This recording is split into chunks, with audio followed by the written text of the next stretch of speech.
Radhe Radhe everyone. प्रिया पूजा विधि में आपका स्वागत है। आज मैं आपको अगहन अमावस्या की कथा बताऊंगी, साथ में व्रत की विधि भी बताऊंगी।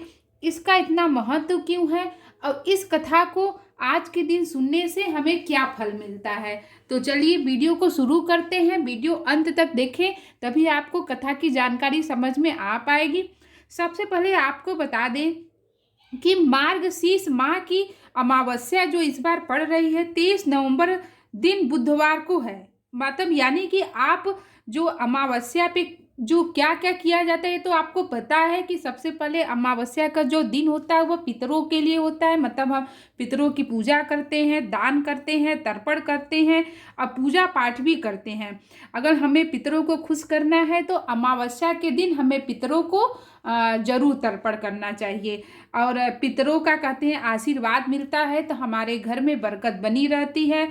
हमारे घर में जो संतान प्राप्ति की समस्या है या कोई ग्रह बाधा है वो दूर होती है। तो यदि आप रोज अपने पितरों की सेवा न कर सके तो अमावस्या के दिन हमें जरूर सेवा करनी चाहिए।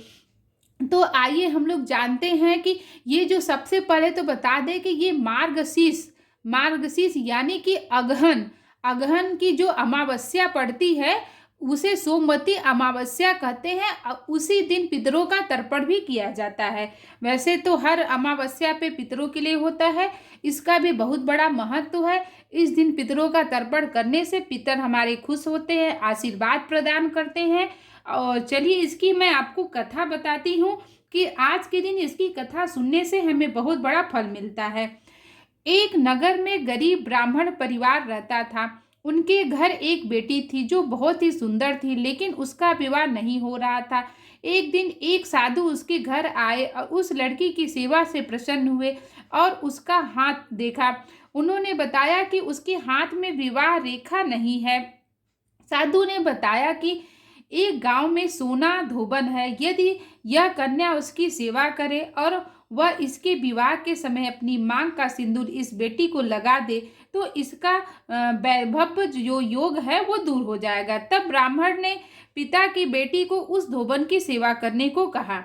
पिता के कहे अनुसार वह लड़की रोज सुबह सोना धोबन के घर जाती और उसके घर की साफ सफाई के साथ पूरे काम करके वापस घर आ जाती थी। सोना धोबन ने अपने बहू से कहा कि आजकल तुम बहुत जल्दी घर का काम कर लेती हो, पता नहीं चलता है। तब उसने कहा कि वह कोई काम नहीं करती, पता नहीं कौन है जो ये सारा काम कर जाता है।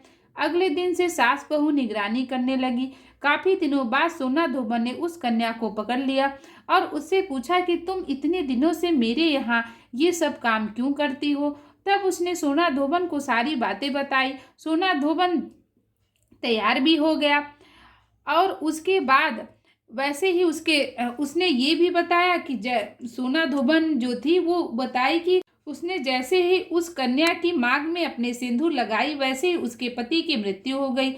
वह काफी दिनों से बीमार था। ब्राह्मण परिवार के घर से लौटते समय सोना धोबन ने रास्ते में पीपल के पेड़ को 108 ईंटों के टुकड़ों की भौरी दी और 108 बार परिक्रमा की। इसके बाद पानी पिया। उस दिन वह सुबह से निराहार और बिना जल पिए थी। पीपल की परिक्रमा करते ही उसका पति जीवित हो गया। उस दिन सोमवती अमावस्या थी।